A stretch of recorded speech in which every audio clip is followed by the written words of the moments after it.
Congresswoman Marsha Blackburn introduced legislation aimed at preventing U.S. financial institutions from handing out credit cards to illegal aliens. The Photo ID Act comes after Bank of America announced it would issue credit cards to all customers, even those without Social Security numbers. The Congresswoman says the legislation tells banks and illegal aliens alike, you can't get a visa without a visa. Congresswoman Blackburn joins us tonight from Washington, D.C. Congresswoman, good to have you here. It's good to be with you. Thank you. This a direct response, I take it, to Bank of America.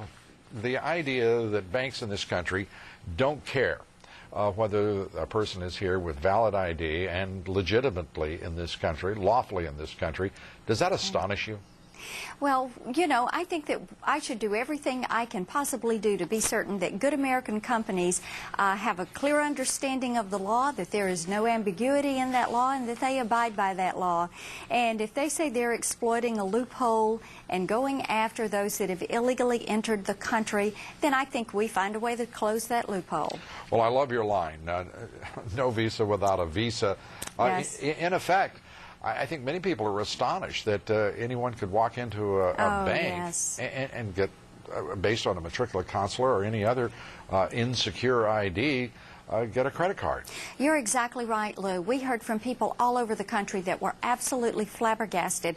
We have heard from community bankers in small communities. We've heard from Main Street merchants who have just been absolutely appalled with this. And they know that they're the ones that are going to end up with the American taxpayer paying the bill on this.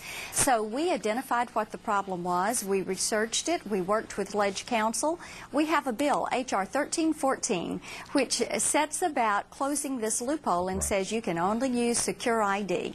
You know, and the other thing I noticed, Ken Lewis talking about, they were trying to follow the spirit of the law as well as the letter of the law. Correct. I didn't see much spirit there personally, but if Ken Lewis says so, fine. You're going to take away that burden for spirit and give them some very specific direction with this. That's right. What kind of support are you getting in Congress? I'm getting great support. Right now we're looking for our Senate sponsor. We want to make this bipartisan, bicameral. We already today, the bill's been introduced one full day and we're about 25 co-sponsors already. So we're looking for that magic number of 218. We know we've got a long way to go, but we know that Americans want to see this loophole closed. Congressman Marsha Blackburn, we thank you for being here. Thank you Good so luck. much. Thank you. One of the